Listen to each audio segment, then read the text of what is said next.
तो दोस्तों फाइनली एक सीरीज़ हमें देखने को मिली है एजेंट ऑफ अवो। जी हाँ दोस्तों, आज हम इसी पर बात करेंगे। पूरी इन्फॉर्मेशन आपको इसी वीडियो में बताने वाला हूँ। तो आप हमारे इस चैनल पर नए हो तो चैनल को सब्सक्राइब कर दे। आगे मैं इसकी और डिटेल बताता हूँ। एजेंट फ्रॉम अबव नेटफ्लिक्स के लिए एक ताइवानी फंतासी टेलीविजन श्रृंखला जो इसी नाम के उपन्यास पर आधारित है। इस श्रृंखला का निर्देशन डोनी लाई ने किया है और इसमें काई को, वांग पोची, सुए शीलिंग, बफी चेन, जॉनी यांग, कुओ त्सु चियन और सोनिया सुई मुख्य भूमिकाओं में हैं।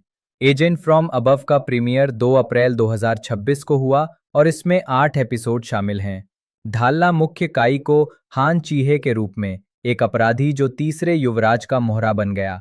वांग पोची तीसरे युवराज के रूप में, एक देवता जो आधुनिक दुनिया में निवास करता है। सुए शी लिंग वू तिएन ची के रूप में, एक भाग्य की उत्तराधिकारी जो नश्वर क्षेत्र को उखाड़ फेंकने का प्रयास करती है।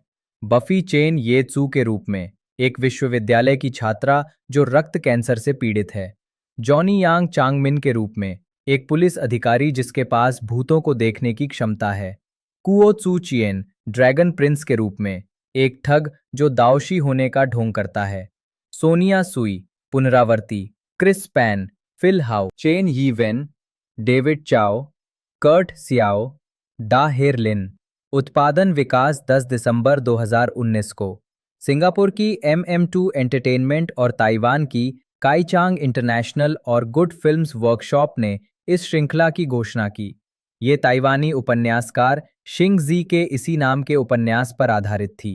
श्रृंखला का निर्देशन डोनी लाई द्वारा, निर्माण रीता चुआंग द्वारा और कोरियोग्राफी जिमी हंग द्वारा की जानी थी, जिसमें काई को, वांग पोची, सोनिया सुई, कुओ त्सु चियन और पीपी याओ मुख्य भूमिकाओं में थे। श्रृंखला में 6 एपिसोड होंगे और पहले सीजन की निर्माण लागत 180 मिलियन NT डॉलर से अधिक होने की उम्मीद थी, जिससे ये ताइवान में निर्मित सबसे महंगा ड्रामा बन गया। वितरकों की घोषणा से पहले 2020 में एक पायलट एपिसोड फिल्माने की योजना बनाई गई थी और इसे 2021 में रिलीज करने की योजना थी। अंततः कोविड-19 के कारण निर्माण स्थगित कर दिया गया। नवंबर 2022 में सुए शी लिंग, बफी चेन और जॉनी यांग को कलाकारों में शामिल किया गया। फिल्माने मुख्य फोटोग्राफी 14 नवंबर 2022 को ताइवान के कीलुंग में शुरू हुई। 27 दिसंबर 2022 को एक क्लोजअप शॉट फिल्माते समय एक ड्रोन खराब हो गया और काई को के सामने दुर्घटनाग्रस्त हो गया। ड्रोन के ब्लेड से को की गाल की हड्डी कट गई और चेहरे पर गंभीर चोटें आईं। को अस्पताल में भर्ती कराया गया और उन्हें 30 टाँके लगाने पड़े। दुर्घटना के बाद प्रोडक्शन रोक दिया गया और 11 जनवरी 2023 को फिर से शुरू हुआ। फिल्मांकन 5 मार्च को समाप्त हुआ। काई को चेनतुंग, जन्म कोचिया काई, 18 जून 1991, ताइवानी अभिनेता, गायक और फिल्म निर्देशक हैं। कोको film you are the apple of my eye 2011 से प्रसिद्धि मिली, जिसके लिए उन्होंने 48वें गोल्डन हॉर्स अवार्ड्स और 12वें चीनी फिल्म मीडिया अवार्ड्स में सर्वश्रेष्ठ नवोदित अभिनेता का पुरस्कार जीता। उन्होंने उसी वर्ष अपना पहला studio album be yourself release किया। टाइनी टाइम्स फिल्म श्रृंखला की सफलता के बाद 2014 में बीजिंग में मारिजुआना रखने के आरोप में उनकी गिरफ्तारी के कारण उनका करियर बाधित हो गया, जिसके परिणाम स्वरूप उन पर मुख्य भूमि चीन में प्रवेश पर प्रतिबंध लगा दिया गया। उन्होंने ताइवान में द रोड टू मंडले 2016 से अभिनय में वापसी की। निजी जीवन रिश्ते को ने you are the apple of my eye से प्रसिद्धि पाने से पहले टीवी शो गर्ल चेरी को डेट किया था। 2012 में पॉप गायिका एल्वा हसियाओ, जो उनसे 12 साल बड़ी और एक बड़ी स्टार हैं, के साथ उनके रोमांस के टूटने पर वे सुर्खियों में आए। 2014 में उनका ब्रेकअप हो गया। इसके बाद से को का गायिका टिया ली के साथ 2014 से ही उतार चढ़ाव भरा रिश्ता रहा है। नशीली दवाओं का उपयोग 18 अगस्त 2014 को कोको हांगकांग के फिल्म स्टार जैकी चैन के बेटे जेसी चैन के साथ बीजिंग पुलिस ने ड्रग्स के सेवन के आरोप में गिरफ्तार कर लिया। ये गिरफ्तारी चीनी हस्तियों के खिलाफ चलाए जा रहे व्यापक नशीली दवाओं विरोधी अभियान के बीच हुई। पुलिस ने बताया कि दोनों अभिनेताओं का मारिजुआना परीक्षण पॉजिटिव आया और उन्होंने ड्रग्स के सेवन की बात स्वीकार की। कोको 14 दिन की प्रशासनिक हिरासत की सजा सुनाई गई को ताइवान में 2012 के एक नशीली दवाओं के विरोधी विज्ञापन में दिखाई दिए थे, जिसमें उन्होंने और अन्य हस्तियों ने घोषणा की थी, मैं नशीली दवाओं का सेवन नहीं करती। उन्हें 28 अगस्त को रिहा कर दिया गया और ताइवान लौटने के बाद ताइपे जिला अभियोजक कार्यालय द्वारा पूछताछ के एक और दौर का सामना करना पड़ा। फिल्मोग्राफी पतली परत वर्ष शीर्षक भूमिका नोट्स 2011। आप मेरी आंख का तारा हो को चिंगतेंग सर्वश्रेष्ठ नवोदित अभिनेता के लिए गोल्डन हॉर्स पुरस्कार, सर्वश्रेष्ठ नवोदित अभिनेता के लिए चीनी फिल्म मीडिया पुरस्कार 2012, जब एक भेड़िया एक भेड़ के प्यार में पड़ जाता है तुंग वुल्फ 2013, माची एक्शन चेहरा प्रतिनिधि कैमिया, एक साथ एट जू बचपन गू युआन टाइनी टाइम्स 2 गू युआन 2013 में गोता लगाएं के डोंग लघु फिल्म 2014 में गोता लगाएं के डोंग लघु फिल्म टाइनी टाइम्स 3 गू युआन 2015, टाइनी टाइम्स 4 गू युआन। नशीली दवाओं के सेवन के आरोप में दोषी पाए जाने के कारण कुछ दृश्य हटा दिए गए। शुए शीलिंग, जन्म 10 जून 1983, जिन्हें 40 या MC40 के नाम से भी जाना जाता है, एक ताइवानी अभिनेता, गायक, रैपर, गीतकार और टेलीविजन प्रस्तुतकर्ता हैं। शुए को पुरस्कार विजेता hip hop band the mouth के MC40 के रूप में जाना जाता था, जिसमें डीजे चुंगहुआ, हैरी चांग और आयशा शामिल थे। अभिनय में करियर शुरू करने से पहले वो द माउथ के अधिकांश गीतों के बोल लिखते हैं और अपनी बहुभाषी रैपिंग क्षमता के साथ ताइवान के सर्वश्रेष्ठ और सबसे तेज रैपरों में से एक माने जाते हैं। 2021 में 56वें गोल्डन बेल पुरस्कारों में उन्होंने बॉर्न इनटू लविंग हैंड्स के लिए सर्वश्रेष्ठ टीवी श्रृंखला अभिनेता और HBO एशिया की वर्कर्स के लिए सर्वश्रेष्ठ सहायक अभिनेता का पुरस्कार जीता। 2023 में उन्होंने बुसान अंतर्राष्ट्रीय फिल्म महोत्सव द्वारा आयोजित ACA और GOTT पुरस्कारों में सर्वश्रेष्ठ सहायक अभिनेता और ताइवान क्राइम स्टोरीज के लिए 58वें गोल्डन बेल पुरस्कारों में सर्वश्रेष्ठ अभिनेता का पुरस्कार भी जीता। प्रारंभिक जीवन। हुसुए का जन्म 10 जून 1983 को सैनमिन जिले काओशुंग में हुआ था और उनका पालन पोषण वैंकूवर, ब्रिटिश कोलंबिया, कनाडा में हुआ। उन्होंने ताइवान के न्यू ताइपे शहर में स्थित फूजेन कैथोलिक विश्वविद्यालय के अंग्रेजी विभाग में अध्ययन किया। वे अंग्रेजी, मंदरिन और ताइवानी भाषाएं धारा प्रवाह बोलते हैं। उनकी जापानी और स्पेनिश भाषाएं प्रारंभिक स्तर की हैं। उन्होंने हक्का नृत्य में भी प्रस्तुति दी है। आजीविका। 2007-2016 संगीत करियर। HSUEH ने यूनिवर्सल म्यूजिक ताइवान के साथ अनुबंध किया और 2007 में hip hop band the mouth का गठन किया। समूह ने अपना पहला स्व शीर्षक एल्बम द माउथ 26 नवंबर 2007 को जारी किया। 2007 से 2016 तक उन्होंने कुल 5 स्टूडियो एल्बम और 2 विशेष एल्बम जारी किए।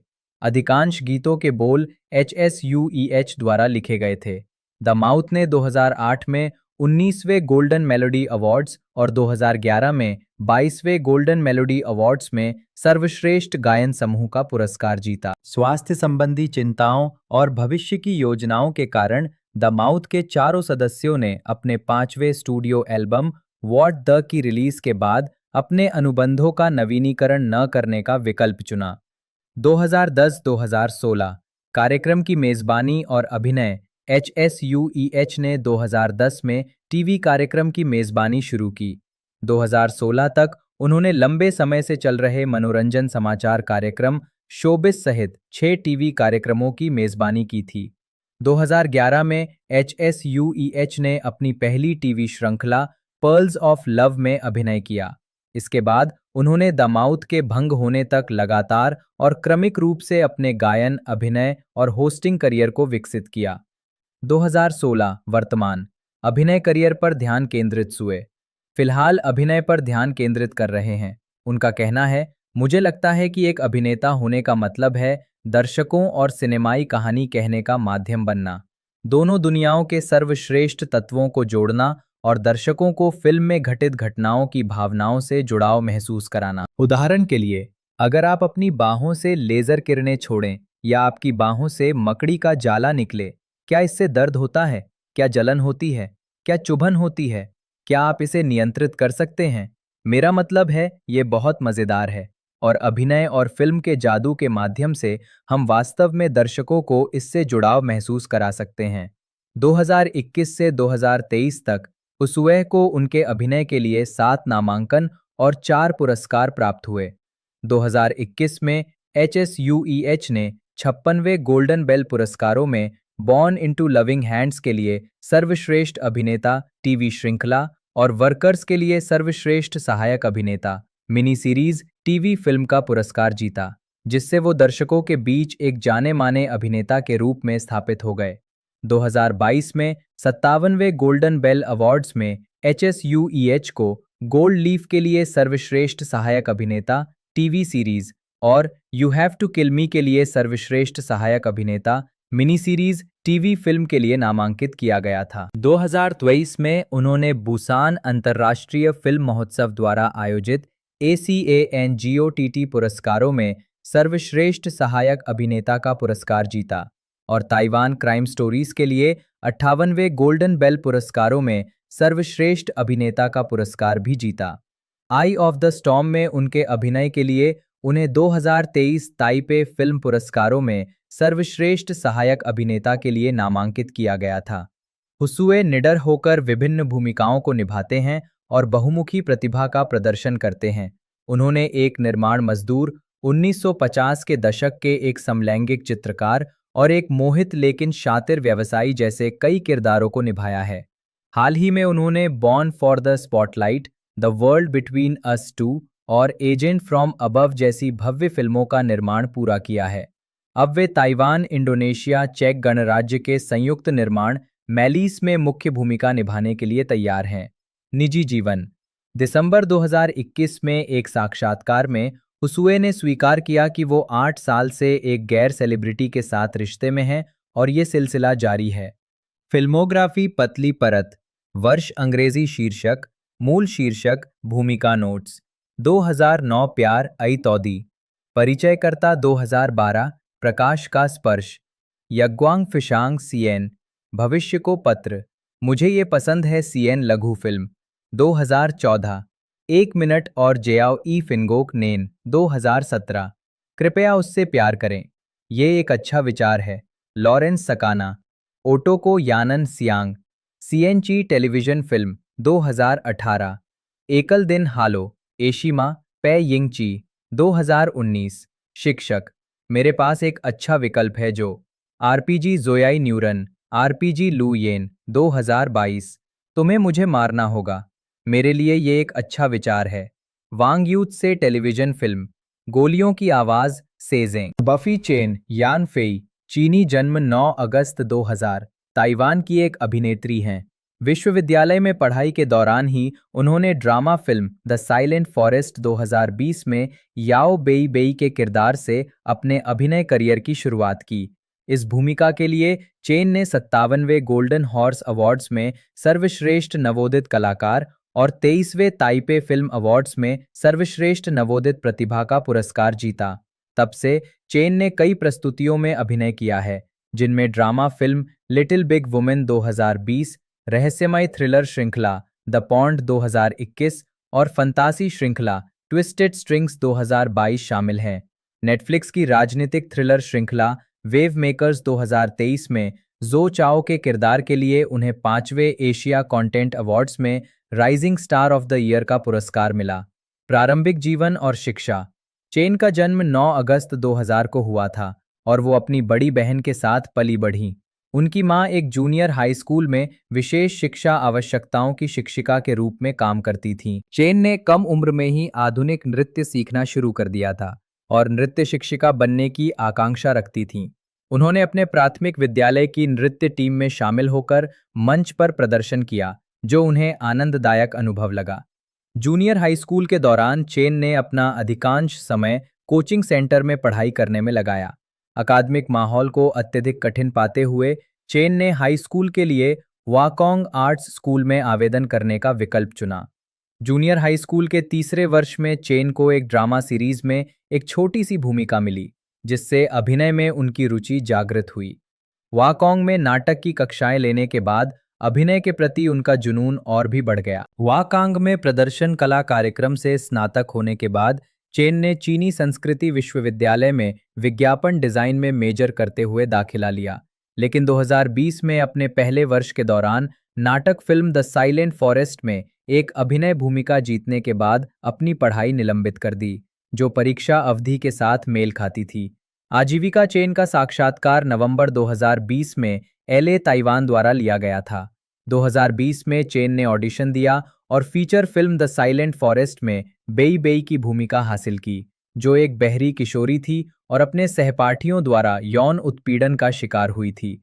अपनी भूमिका की तैयारी में चेन ने 3 महीने सांकेतिक भाषा सीखने में बिताए। संवाद के बिना तनाव और त्रासदी की भावना को व्यक्त करने वाले उनके प्रदर्शन को सकारात्मक प्रशंसा मिली और उन्होंने इस भूमिका के लिए 57वें गोल्डन हॉर्स अवार्ड्स में सर्वश्रेष्ठ नवोदित कलाकार और 23वें ताइपे फिल्म अवार्ड्स में सर्वश्रेष्ठ नवोदित प्रतिभा का पुरस्कार जीता। उसी वर्ष चेन ने नाटक फिल्म लिटिल बिग वुमन में चेन शू फैंग, सिएह यिंग जुआन, विवियन सू और सन के फैंग के साथ अभिनय किया, जहां उन्होंने क्लेमेंटाइन की भूमिका निभाई, जो विवियन सू के किरदार की विद्रोही बेटी थी, जिसे अनिच्छा से विदेश में पढ़ाई करने के लिए भेजा जा रहा था। द साइलेंट फॉरेस्ट की शूटिंग समाप्त होने के 5 दिन बाद वो लिटिल बिग वुमन की शूटिंग में शामिल हो गईं। अपनी शानदार परफॉर्मेंस के बाद चेन को फिल्म भूमिकाओं के प्रस्ताव मिलने लगे और उन्होंने एक कलाकार एजेंसी के साथ अनुबंध करके आधिकारिक तौर पर एक अभिनेत्री के रूप में पदार्पण किया। हालांकि शुरुआती दौर में उनकी मां को उनके अभिनेत्री बनने के फैसले पर संदेह था। 2021 में चेन को mystery thriller series the pond में एनी के रूप में अपनी पहली प्रमुख टेलीविजन भूमिका मिली, जो एक विद्रोही स्कूली छात्रा थी जिसने एक कार दुर्घटना में अप्रत्याशित रूप से समय यात्रा की घटनाओं की एक श्रृंखला को जन्म दिया। उन्होंने science fiction series 2049 the hedgehog effect में एक गर्भवती स्कूली छात्रा की आवर्ती भूमिका भी निभाई, जिसे अपनी मां के अनुरोध पर अपने बच्चे का गर्भपात कराने के लिए मजबूर किया गया था, और crime thriller series danger zone में रेक्सन चैंग के किरदार की बेटी के रूप में एक छोटी भूमिका निभाई। चेन ने 2021 काओशियोंग फिल्म महोत्सव में उद्घाटन लघु फिल्म बी माई क्वारंटाइन में मुख्य अभिनेत्री के रूप में भी अभिनय किया और मियाओ केली के साथ ओएन के हनी जिनसेंग के संगीत वीडियो में भी। 2022 में चेन ने फैंटेसी सीरीज ट्विस्टेड स्ट्रिंग्स में वेन की आवर्ती भूमिका निभाई, जो ली कॉन्ग शेंग के किरदार द्वारा बचपन से ही एक काल कोठरी में कैद एक मूक लड़की है। इस भूमिका के लिए उन्हें चौथे एशिया कंटेंट अवार्ड्स में सर्वश्रेष्ठ नवोदित अभिनेत्री और सर्वश्रेष्ठ सहायक अभिनेत्री दोनों श्रेणियों में नामांकन प्राप्त हुआ। चेन को 2023 की नेटफ्लिक्स राजनीतिक थ्रिलर सीरीज वेव मेकर्स में जो चाओ की एक और मुख्य भूमिका में लिया गया, जो एक राष्ट्रपति पद के उम्मीदवार की भोली बेटी है जो एक राजनीतिक घोटाले में फंस जाती है। इस सीरीज में उन्होंने हुसिए यिंग जुआन, जग हुआंग, जिंगल वांग और लियोन दाई के साथ अभिनय किया। उनके प्रदर्शन की काफी सराहना हुई, जिसके लिए उन्होंने rising star of the year का पुरस्कार जीता और 5वें एशिया कंटेंट अवार्ड्स और ग्लोबल ओटीटी अवार्ड्स में सर्वश्रेष्ठ सहायक अभिनेत्री के लिए नामांकित हुईं। 2024 में चेन ने ताइवानी जापानी romance film 18 beyond youthful days में एक कराओके बार में ग्रेग सू के किरदार की सहकर्मी हुसियाओ टिंग के रूप में सहायक भूमिका निभाई। वो Netflix crime series the victims game के दूसरे सीजन में अपने द साइलेंट फॉरेस्ट के सहकलाकार ट्रॉय लियू के साथ हुसियाओ चिया यिंग के रूप में भी दिखाई दी, जो अपने माता पिता के नियंत्रण से बचने के लिए अपने दोस्तों के साथ एक बस चुराती है। उनके अभिनय की समीक्षकों ने खूब सराहना की। उसी वर्ष चेन ने ड्रामा फिल्म द यूनिफॉर्म में मुख्य अभिनेत्री के रूप में अभिनय किया, जिसका प्रीमियर बुसान अंतर्राष्ट्रीय फिल्म महोत्सव में हुआ। वो नेटफ्लिक्स फंतासी सीरीज एजेंट फ्रॉम अबव और mystery thriller series Million Follower Detective में भी मुख्य भूमिकाओं में नजर आने वाली हैं। निजी जीवन: चेन ताइपे में रहते हैं। फिल्मोग्राफी: पतली परत। वर्ष शीर्षक भूमिका नोट्स 2020 शांत जंगल।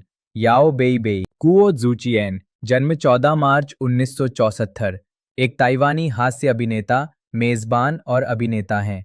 निजी जीवन: कुओ शादीशुदा हैं और उनका एक बेटा है। उनकी पहली शादी 1995 में हुई थी, जो केवल 3 महीने चली।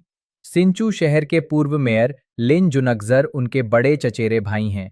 2012 में कुओ ने नामडेमुन स्थित Ramada hotel and suits Seoul के खिलाफ मुआवजे के तौर पर 460 मिलियन वॉन का दावा दायर किया, क्योंकि होटल में चेक इन करने से पहले ही एक खराब इलेक्ट्रिक केतली का निचला हिस्सा टूटा हुआ था और उससे गर्म पानी से जलने की चोटें आई थीं।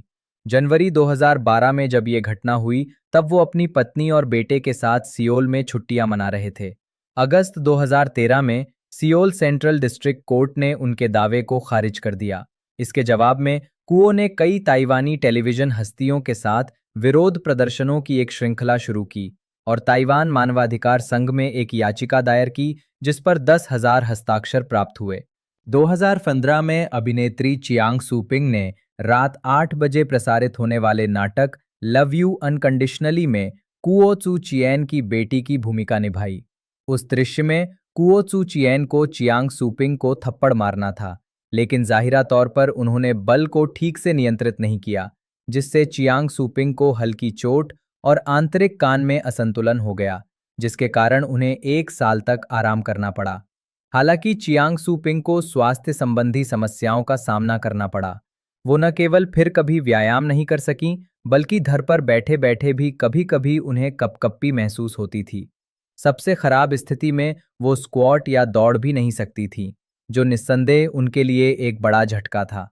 जून 2021 में quo Taipei good liver clinic टीकाकरण घोटाले में फंस गए थे, जहां वो धनी और प्रसिद्ध लोगों के एक समूह में थे, जिन्होंने नामित प्राथमिकता समूहों जैसे कि अग्रिम पंक्ति के चिकित्सा कर्मियों, पुलिस और आपातकालीन प्रतिक्रिया कार्यकर्ताओं आदि के साथ ही कोविड-19 टीके प्राप्त किए थे।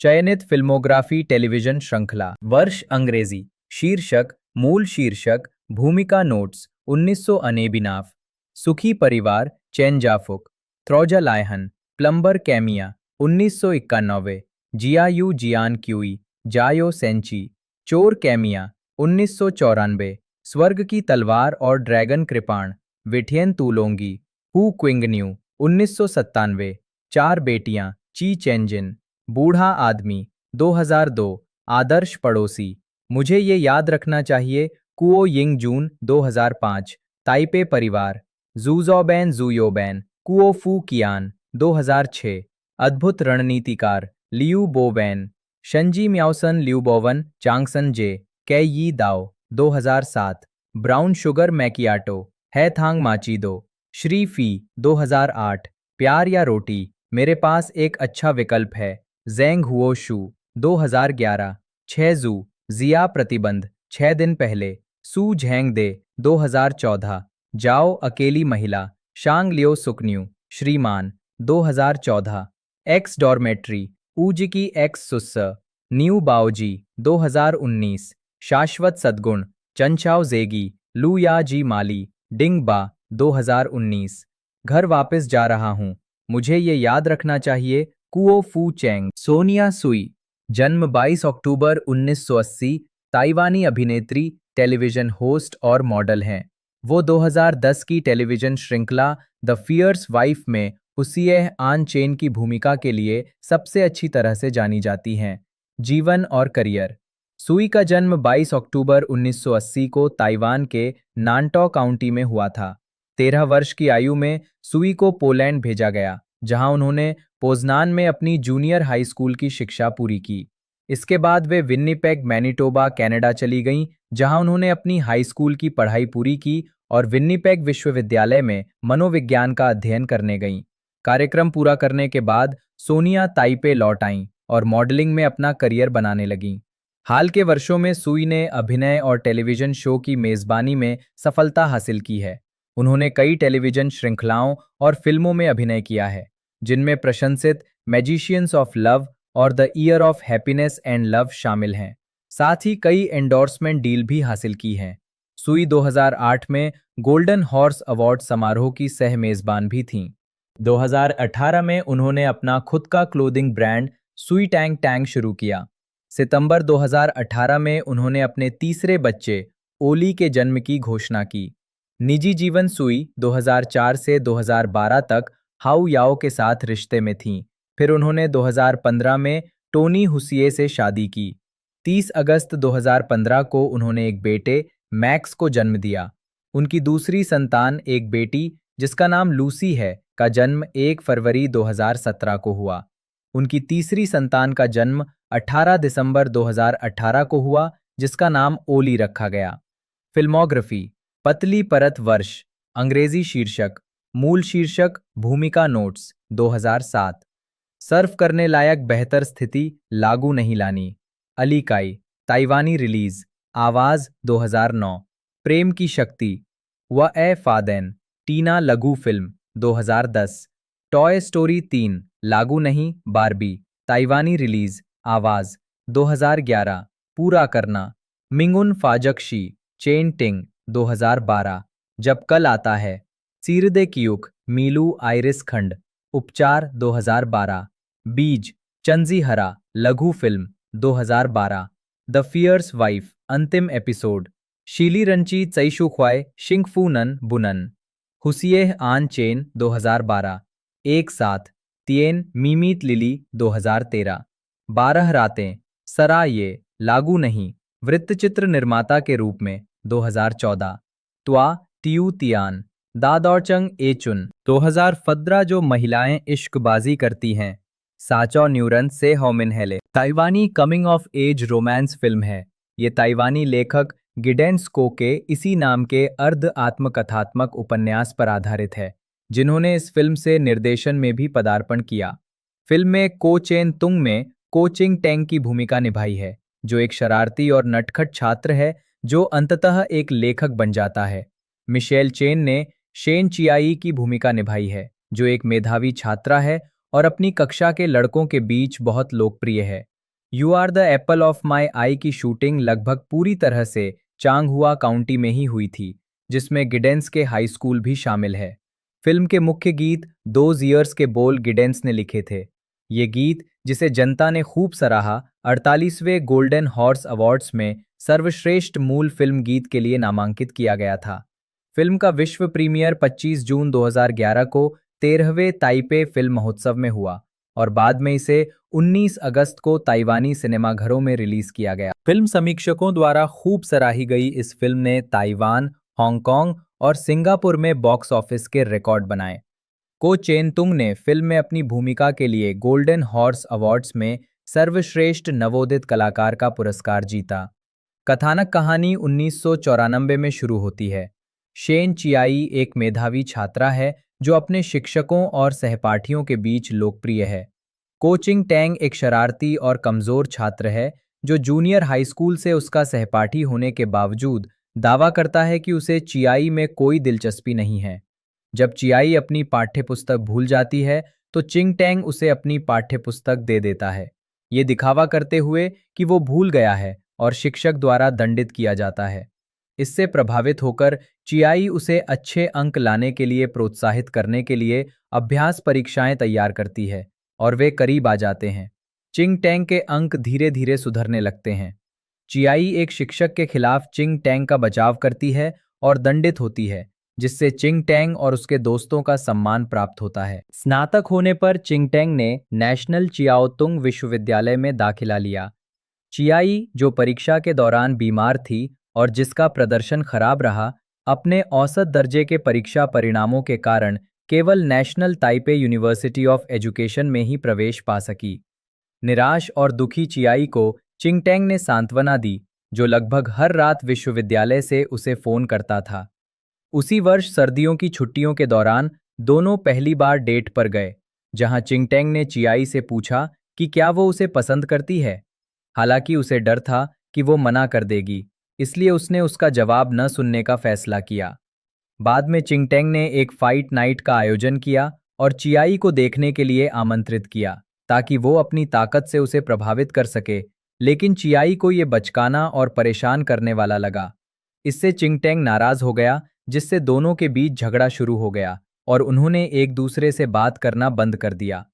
उनके अलग होने के बाद के वर्षों में चिंग टेंग का चियाई से कोई संपर्क नहीं रहता। वो तुंगहाई विश्वविद्यालय में स्नातक अनुसंधान पाठ्यक्रम के लिए अर्हता प्राप्त कर लेता है जहां वो ऑनलाइन कहानियां लिखना शुरू करता है। 1999 के जीजी भूकंप के बाद दोनों का संक्षिप्त संपर्क होता है, जब चिंग टैंग ये जानने के लिए फोन करता है कि चियाई ठीक है या नहीं। दोनों को लगता है कि उनका एक जोड़ा बनना नसीब में नहीं था। चिंग टैंग अपने रिश्ते से प्रेरित होकर एक वेब उपन्यास लिखना शुरू करता है, काई को चिंग टैंग कोटैंग के रूप में, एक शरारती स्कूली छात्र जो बाद में एक लेखक बन जाता है। कोचिंग टैंग निर्देशक गिडेंस का असली नाम है। मिशेल चेन शेन चियाई के रूप में, एक बहिर्मुखी छात्रा जो परीक्षाओं में लगातार अच्छे अंक प्राप्त करती है। हालांकि वो अपने से कम बुद्धिमान लड़कों को तुच्छ समझती है, फिर भी वो चिंग टैंग को अपने ग्रेड सुधारने में मदद करने का फैसला करती है। इस प्रक्रिया में उसे उससे प्यार हो जाता है। ओवरडॉग साओ कुओ शेंग लाओ त्साओ के रूप में, चिंग टैंग के दोस्तों में से एक, उसे चियाई पर क्रश था और एक बार उसने चिंग टैंग से उसके लिए लिखा एक प्रेम पत्र पहुंचाने के लिए कहा था। स्टीवन हाओ हुसिए मिंग हो के रूप में, चिंग टैंग के दोस्तों में से एक, उसे खाना बहुत पसंद है और इसी वजह से वो अपने दोस्तों के मजाक का पात्र है। वो समूह में एकमात्र ऐसा व्यक्ति है जिसने चियाई को डेट किया है। एमरसन साई लियाओ यिंग हंग के रूप में, चिंग टैंग के सबसे अच्छे दोस्तों में से एक, उसे चुटकुले सुनाना और जादू के करतब दिखाना पसंद है और बाद में वो लाइब्रेरियन बन जाता है। येन शेंगयू सू बोचुन के रूप में, चिंग टैंग के दोस्तों में से एक, वान वान हु चियावेई के रूप में, चियाई की सबसे अच्छी दोस्त, उसे चित्र बनाना पसंद है और स्कूल से स्नातक होने के बाद वो ब्लॉग की रानी के रूप में जानी जाने वाली मंगा कलाकार बन जाती है। उत्पादन विकास, you are the apple of my eye Giddens के इसी नाम के अर्ध आत्मकथात्मक उपन्यास पर आधारित है। उन्होंने फिल्म को और अधिक नाटकीय बनाने के लिए कहानी के कुछ विवरणों में बदलाव किया।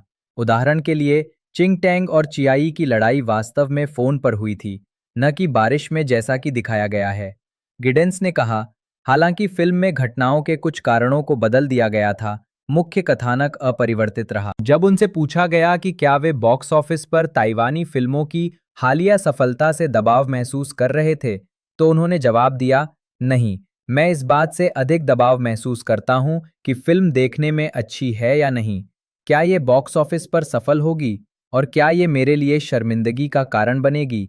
साथ ही अगर फिल्म अच्छी नहीं है तो ये चेन तुंग और मिशेल के लिए निराशाजनक होगा, जिन्होंने इतनी मेहनत की है। शुरुआत में फिल्म का बजट सीमित था। गिडेंस ने अपनी पूरी बचत का इस्तेमाल किया और पैसे जुटाने के लिए अपना घर गिरवी रख दिया, ये कहते हुए कि उसने ये अपनी पूर्व प्रेमिका को प्रभावित करने के लिए किया, जिसने इस फिल्म की महिला नायिका शेन चियाई के लिए प्रेरणा प्रदान की। कार्यकारी निर्माता एनजी चाई ने भी फिल्म के लिए पैसे जुटाने में महत्वपूर्ण भूमिका निभाई। ढलाई निर्देशक द्वारा पुष्टि की गई पहली कलाकार मिशेल चेन थीं।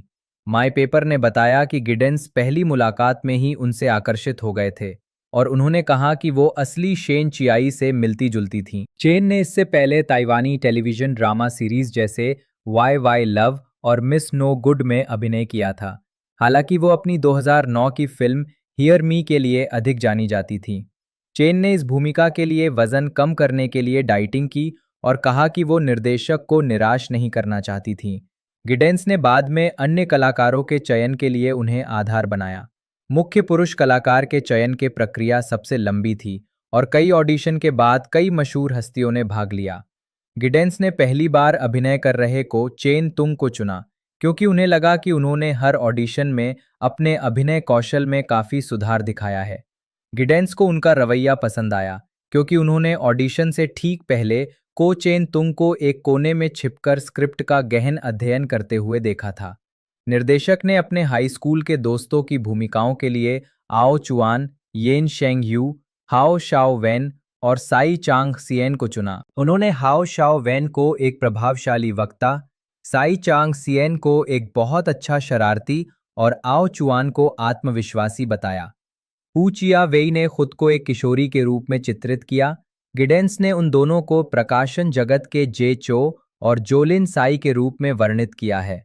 गिडेंस की मां ने उनसे कहा कि वो फिल्म में अपनी भूमिका निभाने के लिए लोटस वांग या फोएबे हुआंग में से किसी एक को चुनना चाहेंगी। अंत में गिडेंस ने लोटस वांग को चुना क्योंकि उस समय उनके पास कोई अन्य काम की प्रतिबद्धता नहीं थी। को चेन तुंग के असली पिता फिल्म में पिता की भूमिका निभाते हैं। फिल्माने you are the apple of my eye की शूटिंग मुख्य रूप से चिंग चैंग हाई स्कूल में हुई थी, जहां गिडेंस और शेन चियाई पढ़ते थे। निर्देशक ने बताया कि उन्होंने इस स्कूल को इसलिए चुना क्योंकि वो को चेन तुंग और मिशेल चेन को उस स्कूल यूनिफॉर्म में देखना चाहते थे जो उन्हें अच्छी तरह याद थी। स्कूल के दृश्यों की शूटिंग केवल ताइवान की छुट्टियों के दौरान ही की जा सकी। चूंकि मुख्य लोकेशन स्कूल ही था, इसलिए फिल्म के बाकी हिस्से की शूटिंग चांगहुआ काउंटी के अन्य स्थानों पर करने का निर्णय लिया गया। फिल्म की शूटिंग का बजट 50 मिलियन ताइवानी डॉलर, जनवरी 2012 में लगभग 1.17 मिलियन अमेरिकी डॉलर बताया गया था। लाक्षणिक धुन फिल्म का गीत चाइल्डिश मिशेल चेन द्वारा लिखा और गाया गया था। गिडेंस इस गीत से इतने भावुक हो गए कि इसे पहली बार सुनने के बाद उनकी आंखों से आंसू बहने लगे। विशेष रूप से उन्हें गीत के बोल बहुत पसंद आए। उन्होंने मिशेल की अपनी भूमिका के प्रति समर्पण की भी प्रशंसा करते हुए कहा, मुझे विश्वास है कि इस गीत को लिखने की प्रेरणा उन्हें इसलिए मिली क्योंकि उन्हें इस फिल्म में अपनी भूमिका बहुत पसंद है। गिडेंस इस फिल्म के कुछ थीम गानों में भी शामिल थे, जिनमें 2 साल भी शामिल है। शुरुआत में गिडेंस इस फिल्म के समापन थीम पर फैसला नहीं कर पा रहे थे। हालांकि जापानी संगीतकार मित्सुतोशी किमुरा की एक नई रचना सुनने के बाद उन्होंने इसे चुना और इसके बोल जोड़े। द लोनली कैफीन की रचना गिडेंस ने शेन चियाई के लिए तब की थी जब वे दोनों रिश्ते में थे। उन्होंने फिल्म में मुख्य अभिनेता से ये गाना गाने के लिए कहा क्योंकि उन्हें लगा कि इससे गाने का मूल अर्थ व्यक्त होगा। दोज ईयर्स तुरंत हिट हो गया। यूट्यूब पर संगीत वीडियो ने 11 नवंबर 2011 को अपना 10 मिलियनवां दर्शक वर्ग दर्ज किया, जिससे गिडेंस ने टिप्पणी की कि गाने ने यूट्यूब पर किसी भी चीनी भाषा के वीडियो द्वारा बनाए गए हर उल्लेखनीय दर्शक संख्या रिकॉर्ड को तोड़ दिया। ताइवानी के बॉक्स सिंगल्स डेली चार्ट में दोज ईयर्स 22 अगस्त से 22 अक्टूबर 2011 तक लगातार 64 दिनों तक शीर्ष पर रहा, लगातार 45 दिनों के पिछले रिकॉर्ड को तोड़ते हुए। इस गाने को 48वें गोल्डन हॉर्स अवार्ड्स में सर्वश्रेष्ठ मूल फिल्म साउंडट्रैक पुरस्कार के लिए नामांकित किया गया था। संपादन film you are the apple of my eye के विवादास्पद विषय वस्तु के कारण विभिन्न संस्करणों में इसमें बदलाव किए गए। ताइवान में फिल्म को शुरू में प्रतिबंधित फिल्म श्रेणी में रखा गया था। गिडेंस इससे बेहद नाराज थे और उन्होंने व्यक्तिगत रूप से सरकारी सूचना कार्यालय जाकर अपील भी की। फिल्म की श्रेणी कम करने के लिए इसे 4 बार संपादित करना पड़ा। अंत में फिल्म को मार्गदर्शन श्रेणी में रखा गया, जिसका अर्थ है कि 12 वर्ष से अधिक आयु के बच्चे इसे देख सकते हैं। मलेशिया में कक्षा में छात्रों द्वारा हस्तमैथुन करने वाला दृश्य हटा दिया गया था। सिंगापुर में फिल्म में कोई बदलाव नहीं किया गया, लेकिन इसे NC-16 रेटिंग दी गई, जिससे ये फिल्म केवल 16 वर्ष से अधिक आयु के दर्शकों के लिए ही उपलब्ध है। मुख्य भूमि चीन में रिलीज के लिए फिल्म में भारी संपादन किया गया था। ध्वजारोहण समारोह वाले दृश्य को हटा दिया गया था, साथ ही हस्तमैथुन से जुड़े दृश्यों को भी। कुल मिलाकर नकारात्मक यौन और ताइवान समर्थक सामग्री वाले 6 दृश्यों को या तो हटा दिया गया था या बदल दिया गया था। संपादन के बाद कहानी को और अधिक सहज बनाने के लिए निर्देशक को नए दृश्य भी जोड़ने पड़े। You are the apple of my eye ने 25 जून 2011 को 13वें ताइपे फिल्म महोत्सव में प्रतियोगिता में अपनी शुरुआत की। फिल्म ने हांगकांग में 6ठे समर इंटरनेशनल फिल्म फेस्टिवल की ओपनिंग फिल्म के रूप में अपना अंतर्राष्ट्रीय डेब्यू किया। इसके बाद 19 अगस्त 2011 को ताइवान में इसकी सामान्य रिलीज हुई। ये फिल्म 24 अक्टूबर 2011 को 24वें टोक्यो अंतर्राष्ट्रीय फिल्म महोत्सव में प्रदर्शित की गई थी, जहां निर्देशक और कलाकार उपस्थित थे। इसे खूब सराहा गया और बताया जाता है कि सिनेमा हॉल में इतनी भीड़ थी कि लोगों को गलियारों में बैठना पड़ा। अंतर्राष्ट्रीय स्तर पर यह फिल्म 20 अक्टूबर को हांगकांग और मकाऊ में और 10 नवंबर 2011 को सिंगापुर और मलेशिया में रिलीज हुई थी। 21 दिसंबर को गिडेंस ने अपने ब्लॉग पर घोषणा की कि फिल्म चीन में सेंसरशिप बोर्ड से पास हो गई है और 6 जनवरी 2012 को उस देश में प्रदर्शित होगी। गिडेंस ने पहले इच्छा व्यक्त की थी कि फिल्म चीन में प्रदर्शित हो ताकि शेन चियाई, जिनके लिए उन्होंने फिल्म बनाई थी, इसे देख सकें और टिप्पणी कर सकें। चीनी सेंसर द्वारा फिल्म की नकारात्मक यौन और ताइवान समर्थक सामग्री के बड़े हिस्से को काट दिए जाने पर गिडेंस नाखुश थे। उन्होंने चीन में दर्शकों से पूरी कहानी दिखाने के अपने वादे को पूरा न कर पाने के लिए माफी मांगी और कहा कि वे केवल खुद को दोषी मानते हैं। उन्होंने आगे कहा कि उन्हें नहीं लगता कि चीन का संस्करण बेहतर था। गिडेंस ने खुलासा किया कि यूरोप और संयुक्त राज्य अमेरिका में फिल्म की रिलीज के लिए बातचीत चल रही थी। इसके बाद फिल्म ने 2 जुलाई 2012 को न्यूयॉर्क एशियन फिल्म फेस्टिवल में उत्तरी अमेरिका में अपनी शुरुआत की। बाद में इसे मॉन्ट्रियल में 2012 फैंटेसिया फिल्म फेस्टिवल में प्रदर्शित किया गया। गिडेंस ने यह भी घोषणा की कि एक सीक्वल का निर्माण किया जाएगा। इसका निर्माण 2013 में शुरू होगा और 2014 में सिनेमाघरों में रिलीज होने की उम्मीद है। 2024 तक कोई सीक्वल रिलीज नहीं हुआ है और ना ही इसकी कोई योजना है। You are the apple of my eye पहली बार 24 मार्च 2012 को स्टार चाइनीज मूवीज नेटवर्क पर टेलीविजन पर प्रसारित हुआ। ये ताइवान में टेलीविजन पर सबसे ज्यादा देखी जाने वाली फिल्म बन गई, जिसने लगभग 3 मिलियन लोगों का दर्शक वर्ग आकर्षित किया। 15 से 44 वर्ष की आयु वर्ग के दर्शकों में इसकी औसत रेटिंग 7.14 थी। स्क्रीनिंग के दौरान रेटिंग 9.27 तक पहुंच गई। ये ताइवान में केबल और फ्री टू एयर दोनों नेटवर्क पर सबसे ज्यादा देखा जाने वाला टेलीविजन कार्यक्रम भी था। बताया जाता है कि स्टार चाइनीज मूवीज ने फिल्म के अधिकार $2 मिलियन लगभग $59,000 की कीमत पर खरीदे थे। स्वागत box office. You are the apple of my eye ने अपने सॉफ्ट लॉन्च के दौरान ताइवानी बॉक्स ऑफिस पर $20 मिलियन से अधिक की कमाई की। यह आधिकारिक रिलीज तिथि से पहले $20 मिलियन से अधिक की कमाई करने वाली पहली ताइवानी फिल्म बन गई। फिल्म ने अपनी आधिकारिक ओपनिंग के 10 दिन बाद $200 मिलियन का आंकड़ा पार कर लिया। कुल मिलाकर फिल्म ने ताइवानी बॉक्स ऑफिस पर $420 मिलियन से अधिक की कमाई की, जिससे ये ताइवान में 2011 की तीसरी सबसे अधिक कमाई करने वाली फिल्म बन गई। हांगकांग में you are the apple of my eye ने 20 अक्टूबर 2011 को अपने प्रीमियर के दौरान कुल 1,397 गोंगंग 571 की कमाई की, जो हांगकांग बॉक्स ऑफिस की कुल कमाई का 50.6% है। रिलीज के 4 दिन बाद फिल्म ने कुल 11,525,621 गोंग की कमाई की, जिससे अक्टूबर महीने में रिलीज होने वाली सबसे अधिक कमाई करने वाली फिल्म का रिकॉर्ड टूट गया। इसने हांगकांग बॉक्स ऑफिस पर ताइवानी फिल्म के लिए सबसे अधिक कमाई करने वाले ओपनिंग वीकेंड का रिकॉर्ड भी बनाया, जो पहले 2007 में लस्ट कॉशन के पास था, जिसकी कमाई $11,441,946 थी।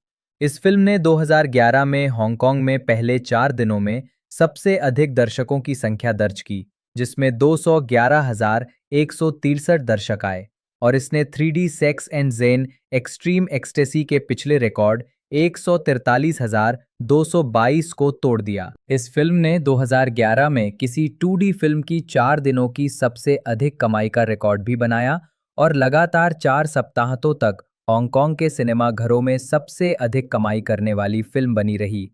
2011 के अंतिम घंटों में ये घोषणा की गई कि you are the apple of my eye ने 61.28 मिलियन हांगकांग डॉलर से अधिक की कमाई की है, जिससे ये हांगकांग बॉक्स ऑफिस पर अब तक की सबसे अधिक कमाई करने वाली ताइवानी फिल्म बन गई है। मकाऊ बॉक्स ऑफिस पर you are the apple of my eye ने अपने पहले सप्ताह में 100,000 हांगकांग डॉलर से अधिक की कमाई की, जिसमें लगभग 100% दर्शक आए। सिंगापुर में film you are the apple of my eye ने कुल 675,000 सिंगापुर डॉलर कमाए, जिससे ये उस सप्ताह में सिंगापुर की दूसरी सबसे अधिक कमाई करने वाली फिल्म बन गई।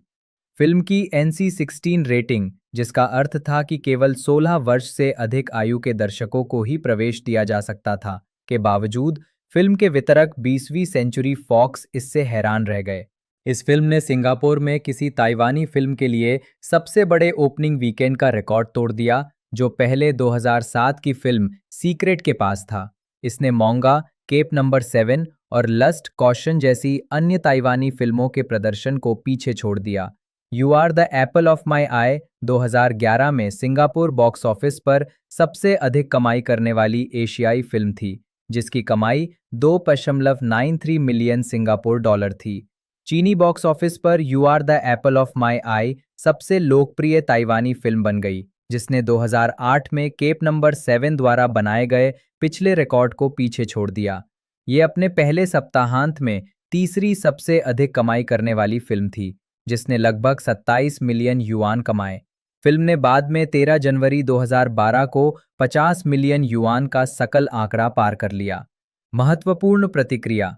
द हॉलीवुड रिपोर्टर की मैगी ली ने फिल्म को एक चंचल रेट्रो कमिंग ऑफ एज मिठाई के रूप में वर्णित किया। उन्होंने फिल्म की प्रशंसा करते हुए कहा कि ये लगातार आत्म मजाक करने वाले लड़कों के कोण के साथ शैली में एक ताज़ा तीखापन लाती है, जिसे उन्होंने एशियाई किशोर फिल्मों का एक विकल्प बताया जो अक्सर मीठी होती हैं। उन्होंने कहा कि युवा कलाकारों की क्षमता सीमित है, लेकिन वे पर्याप्त आत्मजागरूक उदासीन अभिनय करते हैं। उन्होंने फिल्म की बनावट को थोड़ा अधिक चमकदार बताया। वैरायटी के लिए समीक्षा करते हुए रसेल एडवर्ड्स ने इस फिल्म के दूसरे भाग की आलोचना की, जिसके बारे में उनका कहना है कि ये अपने पहले घंटे के विचित्र पुरुष प्रधान हास्य को बनाए रखने में असमर्थ है। उन्होंने फिल्म के अंतिम चौथाई भाग की भी आलोचना की, जिसके बारे में एडवर्ड्स का कहना है कि इसमें गिडेंस अपनी ही कहानी के आकर्षण को ज़रूरत से ज़्यादा आंकते हैं। एडवर्ड्स ने फिल्म के कलाकारों की प्रशंसा की, जिन्हें उन्होंने फिल्म की सबसे बड़ी संपत्ति बताया। उन्होंने फिल्म की प्रशंसा करते हुए इसे पिछले दशक में इसी तरह की युवा केंद्रित ताइवानी प्रेम कहानियों की तुलना में कहीं अधिक सशक्त निर्माण बताया। टुडे पत्रिका की समीक्षक सेरेन लिम ने फिल्म को किशोरावस्था के प्रेम प्रसंग की एक सौम्य कहानी बताया। उन्होंने कहा कि उपन्यासकार के रूप में को की प्रतिभा स्पष्ट है, हालांकि उनका विवरण पर ध्यान कभी-कभी अत्यधिक लंबा हो सकता है। लिम ने को चेन तुंग की विशेष रूप से प्रशंसा करते हुए कहा कि उग्र विद्रोही के रूप में उनकी भूमिका को देखते हुए वे सर्वश्रेष्ठ नवोदित कलाकार के लिए गोल्डन हॉर्स नामांकन के पूरी तरह हकदार हैं। कुल मिलाकर उन्होंने फिल्म को 5 में से 3.5 रेटिंग दी।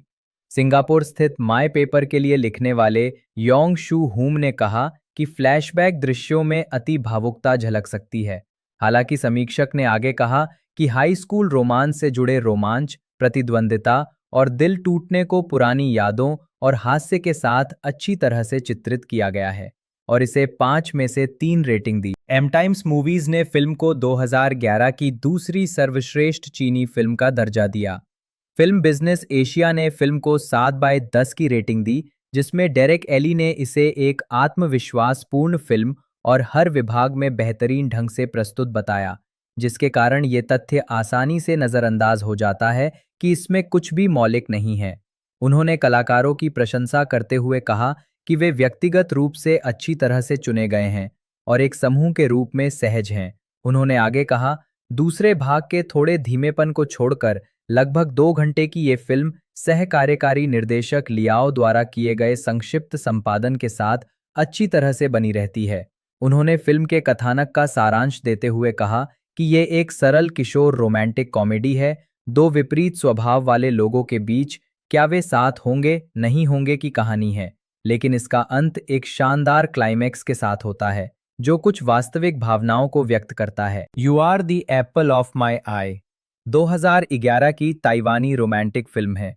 ये ताइवानी लेखक गिडेंस को के अर्ध आत्मकथात्मक उपन्यास the girl we chase together in those years पर आधारित है, जिन्होंने इस फिल्म से निर्देशन में भी पदार्पण किया। फिल्म में को चेन तुंग में को चिंग टैंग की भूमिका निभाई है, जो एक शरारती और नटखट छात्र है जो अंततः लेखक बन जाता है। मिशेल चेन ने शेन चियाई की भूमिका निभाई है, जो एक मेधावी छात्रा है और अपनी कक्षा के लड़कों के बीच बहुत लोकप्रिय है।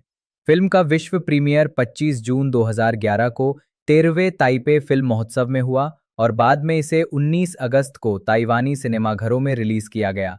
फिल्म समीक्षकों द्वारा सराही गई इस फिल्म ने ताइवान, हांगकांग और सिंगापुर में बॉक्स ऑफिस के रिकॉर्ड बनाए। को चेन तुंग में फिल्म में अपनी भूमिका के लिए गोल्डन हॉर्स अवार्ड्स में सर्वश्रेष्ठ नवोदित कलाकार का पुरस्कार जीता।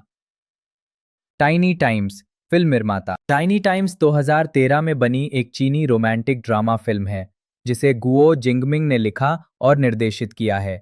ये फिल्म गुओ जिंगमिंग के इसी नाम के बेस्टसेलर उपन्यास पर आधारित है।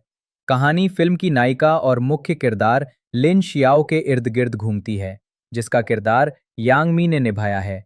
वो अपनी सहेलियों गू ली, नान शियांग और तांग वानरू के साथ शंघाई में रिश्तों, काम और दोस्ती के बीच तालमेल बिठाने की कोशिश करती हैं। फिल्म को चीनी फिल्म समीक्षकों से ज्यादातर नकारात्मक समीक्षाएं मिली, हालांकि ये व्यावसायिक रूप से सफल रही। टाइनी टाइम्स 2 नामक सीक्वल, जिसे पहली फिल्म के साथ ही फिल्माया गया था और जो उपन्यास के दूसरे भाग पर आधारित है, 8 अगस्त 2013 को रिलीज हुई थी। टाइनी टाइम्स 3 टाइनी टाइम्स श्रृंखला की तीसरी कड़ी 17 जुलाई 2014 को रिलीज हुई थी। कैफे, इंतजार, प्यार, फिल्म निर्माता कैफे, वेटिंग, लव 2014 में बनी ताइवानी रोमांटिक कॉमेडी फिल्म है जिसका निर्देशन चियांग चिन लिन ने किया है। ये गिडेन को के मूल उपन्यास पर आधारित है। 440 मिलियन एनटीडी डॉलर की कमाई के साथ ये फिल्म 2014 में घरेलू स्तर पर बनी फिल्मों में बॉक्स ऑफिस पर दूसरे स्थान पर रही। कैफे वेटिंग लव को 33वें हांगकांग फिल्म पुरस्कारों में मुख्य भूमि और ताइवान की सर्वश्रेष्ठ फिल्म के लिए नामांकित किया गया था। हार्लेम यू और शेनियो लिन द्वारा गाए गए मूल गीतों को 25 मिलियन से अधिक बार देखा जा चुका है। नीचे के किराएदार, निदेशक द टेनेंट्स डाउनस्टेयर्स ताइवान की एक ब्लैक ह्यूमर फैंटेसी मिस्ट्री और थ्रिलर फिल्म है जिसका निर्देशन एडम सुई ने किया है और ये 2016 में रिलीज होने वाली थी। कहानी एक ऐसे व्यक्ति के बारे में है जिसे एक पुराना अपार्टमेंट विरासत में मिला है और उसने इसे ऐसे किराएदारों को किराए पर देने का फैसला किया है जिनके पास अलग अलग तरह के अजीबो-गरीब शौक हैं। अपार्टमेंट में पिन होल कैमरे लगाकर वो लोगों की जासूसी करने और उनके रहस्यों को उजागर करने का आनंद लेता है। हालांकि उन किराएदारों और मकान मालिक के बीच की कहानी और भी ज्यादा पेचीदा और उलझी हुई होती जा रही है। इस फिल्म को ताइपे फिल्म फेस्टिवल में ओपनिंग फिल्म के रूप में ऑडियंस अवार्ड मिला है। न्यूयॉर्क एशियन फिल्म फेस्टिवल में क्लोजिंग फिल्म के रूप में, razor reel Flanders film festival में ऑडियंस अवार्ड मिला है और इसे एल एट्रेंज फिल्म फेस्टिवल और Bucheon international fantastic film festival में नामांकित किया गया है। फिल्म का बॉक्स ऑफिस कलेक्शन $4.3 मिलियन है, जो ताइवान के बाजार में दूसरी सबसे सफल ताइवानी फिल्म है। संगीत कार्यक्रम 2010 में जोआना वांग का द एडल्ट्स बुक कॉन्सर्ट, 2010 में रेनी यांग का whimsical world concert, 2008 Sony multi artists dare to be different concert, 2006 Leehom Wang का द हीरो कॉन्सर्ट, 2006 में हांगकांग में आयोजित F4 का forever 4 concert, 2004 Jolin Sai J1 world tour, 2001 F4 संगीत party, 1997 BMG 10वीं वर्षगांठ का संगीत कार्यक्रम। चेन जुएडोंग, जन्म 28 जून 1990, जिन्हें चेनी चेन के नाम से भी जाना जाता है, एक चीनी अभिनेता और गायक हैं। वे फिल्म श्रृंखला टाइनी टाइम्स 2013-2015 में झो चोंग गुआंग की भूमिका के लिए सबसे ज्यादा जाने जाते हैं।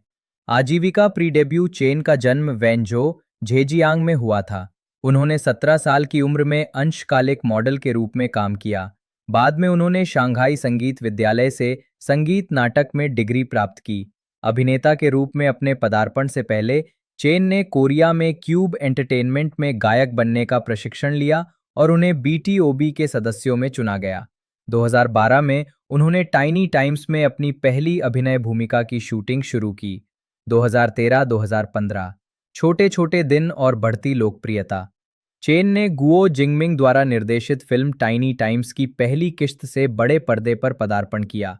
ये फिल्म व्यावसायिक रूप से बेहद सफल रही और इसने चीन में कई फिल्मी रिकॉर्ड तोड़े। इसके बाद उन्होंने 2013 से 2015 तक फिल्म श्रृंखला की अगली किस्तों में अभिनय किया। टाइनी टाइम्स चीन में एक बेहद सफल फिल्म फ्रेंचाइज बन गई और इसने चेन को प्रसिद्धि दिलाई। 2014 में चेन ने हुनान टीवी के वैरायटी शो ग्रेड 1 में भी भाग लिया, जहां उन्होंने एक अस्थायी होम रूम शिक्षक की भूमिका निभाई। उसी वर्ष चेन ने अपनी पहली कॉमेडी फिल्म बैड सिस्टर में अभिनय किया, जहां उन्होंने एक बरिस्ता की भूमिका निभाई। 2015 में चेन को कॉमेडी फिल्म पैडिंगटन में पैडिंगटन बियर के चीनी डब के लिए चुना गया था। उसी वर्ष उन्होंने झांग जी द्वारा निर्मित comedy film oh my God में अभिनय किया। 2016 वर्तमान मुख्य धारा में सफलता। 2016 में चेन ने युवा fashion drama yes mister fashion में अभिनय किया। ये उनकी पहली लघु पर्दे पर मुख्य भूमिका थी। उसी वर्ष उन्होंने जासूसी ड्रामा डिकोडेड में अभिनय किया, जहां उन्होंने एक ऑटिस्टिक गणितीय प्रतिभा की भूमिका निभाई। डिकोडेड व्यावसायिक रूप से सफल रहा और चेन ने यिंग एयर के साथ चाइना टीवी ड्रामा अवार्ड्स में सर्वश्रेष्ठ ऑन स्क्रीन प्रदर्शन का पुरस्कार जीता। चेन ने fantasy blockbuster lord legend of ravaging dynasties में टाइनी टाइम्स के निर्देशक गुओ के साथ फिर से काम किया। उसी वर्ष उन्होंने झांग यिमो की ऐतिहासिक फिल्म द ग्रेट वॉल में अभिनय किया। 2017 में उन्होंने जनवरी में मिलान फैशन वीक के लिए Dolce and Gabbana fall runway पर अपना डेब्यू किया। जून में उन्होंने युवा melodrama rush to the dead summer में अभिनय किया। उसी वर्ष उन्होंने caper film the big call में अभिनय किया, जो दूरसंचार धोखाधड़ी पर केंद्रित पहली चीनी फिल्म थी। चेन 2017 में फोर्ब्स चाइना सेलिब्रिटी 100 सूची में 40वें स्थान पर रहे। 2018 में चेन ने वुक्सिया फिल्म कुंग फू मॉन्स्टर में अभिनय किया। उसी वर्ष उन्हें युवा संगीत नाटक सो यंग में कास्ट किया गया था। परोपकार 29 अगस्त 2013 को चेन ने पारदर्शी प्रेम नामक एक कल्याणकारी सामुदायिक कार्यक्रम में भाग लिया। 27 मई 2017 को वो चीन में ऑटिस्टिक बच्चों की मदद करने वाले एक फाउंडेशन के सद्भावना राजदूत बने। 9 सितंबर 2017 को चेन ने 2017 हार्पर्स बाजार स्टार चैरिटी नाइट में भाग लिया और 7 लाख युआन आरएमबी मूल्य की 10 एम्बुलेंस दान की। 2 अप्रैल को इसे रिलीज़ किया जाना है और 40 से लेकर मैं आपको बता दूं 45 मिनट पर एपिसोड की लेंथ है और सेक्शन एक जैसे अभी 1 देखने को मिला है, जिसमें मैं तकरीबन 7 से 8 एपिसोड टोटल देखने को मिल जाएगी। तो आपको हमारी ये वीडियो अच्छी लगती है तो वीडियो को लाइक कीजिएगा, चैनल को सब्सक्राइब कीजिएगा और आप नीचे कमेंट कर सकते हैं किसी भी अपकमिंग मूवी या सीरीज़ के बारे में जानना हो या किसी भी मूवी या सीरीज़ जो कि पुरानी भी हो नई भी हो, सारी कुछ इन्फॉर्मेशन है वो आपको हमारे इस चैनल पर देखने को मिल जाएगी। आपको सिर्फ उस मूवी या सीरीज़ का नाम नीचे कमेंट में लिखना है। बाकी आज की वीडियो आपको कैसी लगी ये तो आपको बताना ही है। बाकी वीडियो को ज़्यादा से ज़्यादा शेयर करना है। मिलते हैं दोस्तों अगले वीडियो में।